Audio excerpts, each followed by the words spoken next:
Hey everybody. So I was on vacation last week, and while I was on vacation on October 10th, which was supposed to be the third release date of the Intellivision Amico, Intellivision celebrated that release date by showing us what's inside their physical product, which is no longer called physical media. Good for them because it wasn't really physical media.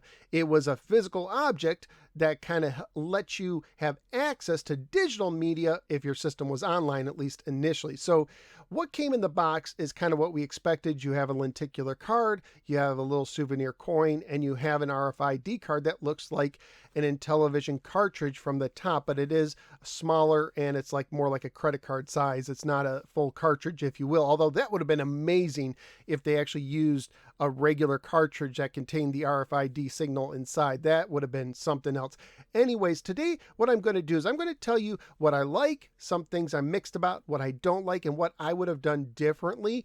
It seems like Intellivision Amico fans, they saw the physical reveal and they're like, this is awesome. And Intellivision Amico haters, they're like, this is terrible. I'm going to try and look at the good and the bad. So first of all, let me tell you a couple things I like. I like that this looks like an Intellivision cartridge from the top. I like that it's calling back to the original system. As a retro fan, that's cool to me. And I like that supposedly this is transferable. So apparently, someone could buy this. They could download it to their Amico. It has to be online to do that. But they could then sell it on eBay or give it to a friend who happens to have an Amico. And they could take the same card. And I guess what they do is they tap the system one time and they'll say, hey, this game is tied to another system. Are you sure you want to transfer it? If they tap it a second time, it will transfer it to their system. Now, the other system, once it goes online again, it will have the information, it'll remove the game from the system. So it is possible if that other system is offline for the game to be on two systems at the same time. But overall, I like the idea that you can transfer digital media. Now, it's not forever, because if servers go down, you can't download the game, of course, and there will come a time where you can no longer transfer them, but I do like that idea. Now, what I'm mixed about is the box art. The box art, I like that it evokes, 70s, 80s artwork for the most part. Like, these little circles here, they happen a lot on original Intellivision games. I call them portals. They show like something else happening. Like here's another circle right here. There's one right there. And there's another one right there. I like that they're using the portals, if you will. However, the art quality, while it's good, it's not great. It doesn't quite reach the same quality as the original 70s and 80s art. For instance, this is Evel Knievel.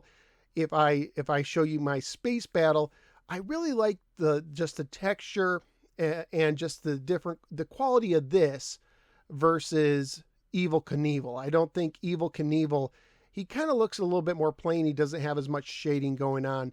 So I do like the Intellivision box art a lot better. I like right here, Treasure of Tarman, tons of stuff going on in this art, lots of color, lots of details that you don't see in these. Even, let's go back to Missile Command. Here's Missile Command. That looks pretty good, but it doesn't quite reach the original. This one looks kind of plain to me. I'm sorry, it just kind of does. Moon Patrol. This might be one of the better ones, but it's still, in my opinion, it doesn't quite reach the original Moon Patrol. I like the original Moon Patrol better. This is from the Atari 2600 version. You can see this one has a lot of blue going on. Everything's blue, and here we have a lot more color. This vehicle right here, it looks more rigid, if you will, and this one has more movement to it. I just like the old artwork better. I'm not saying this is bad. I'm just saying that I prefer the original artwork better. So I wish the quality was just a little bit better. Another thing, now let's talk about things I don't like. I don't like the price. I don't like that, first of all, they're forcing you to buy these in bundles.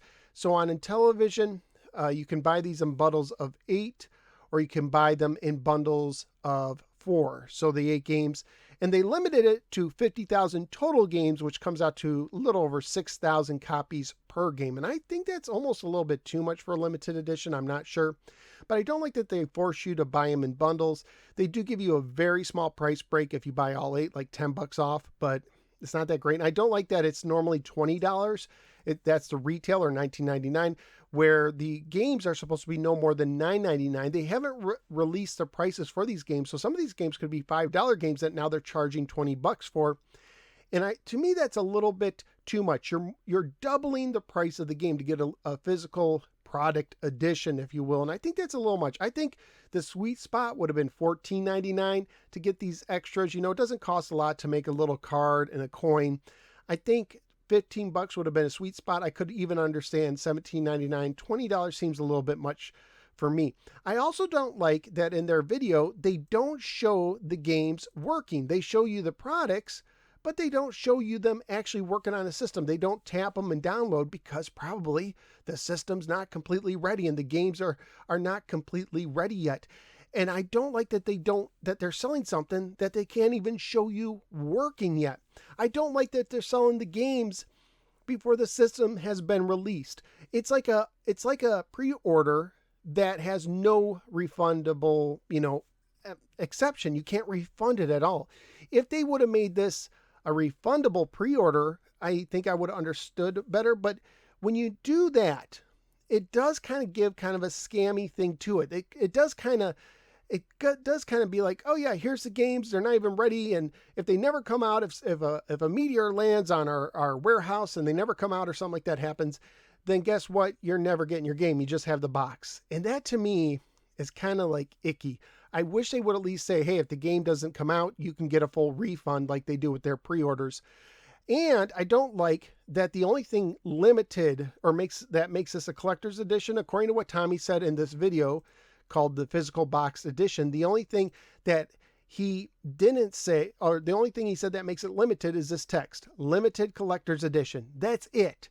From what he said, that's the only thing that makes it limited, meaning they could make a million more of these. It just won't say limited collector's edition. Have you ever seen a limited collector's edition that just has text on it for any product? I don't recall. Maybe it's happened. But to me, that's kind of like low down. That's like used car salesman kind of tactics. It's like, this is limited edition because I wrote it on the box. If it's going to be a limited edition, it should have something special that the regular edition doesn't have beyond the text limited collector's edition. So here's what I would have done. First of all, I would have waited to reveal it until you could actually get one of these games working on a system. And I would have made this limited edition more special. I would have maybe had alternate box art, maybe a different color other than this kind of powder blue, maybe like a dark blue or dark red that they used in the original Intellivision games, and be like, this artwork is only going to come on the limited edition. The regular edition will look differently. And I would have also thrown something in the box that would have stood out from the regular edition that you couldn't get with it. Because usually when you get a special edition of a game, you get something extra beyond text on the box. So I would have maybe had a full color manual inside for the limited edition. Or how about this? Every box, let's first of all limit it more. Let's make it, instead of 6,000 plus copies, 5,000 copies of each. And every box has a special certificate that is signed by Tommy Tellerico and hand numbered, 1 of 5,000, 2 of 5,000. And you do that, and it's like, this is number 117 of Finnegan Fox out of 5,000. You do that, and now it feels like a limited collector's edition. And I would have made them sold available separately, and I would have even increased the price. I would have said, okay, at this point, it's regularly $20 for the regular edition. This one, $24.99. And you get, you could be the first to have it. You're going to get special artwork. You're going to get certificates, something extra. You can pay more for that. That's what collectors want. They don't want it just to say limited collector's edition. So that's like the good and the bad of the physical product from Intellivision. If you want this video, it's part of the Intellivision YouTube page. You can check this out for yourself, their reveal, if you will. Let me know what you think of this in the comments below, and I will see you next time on the next No Swear Gamer video.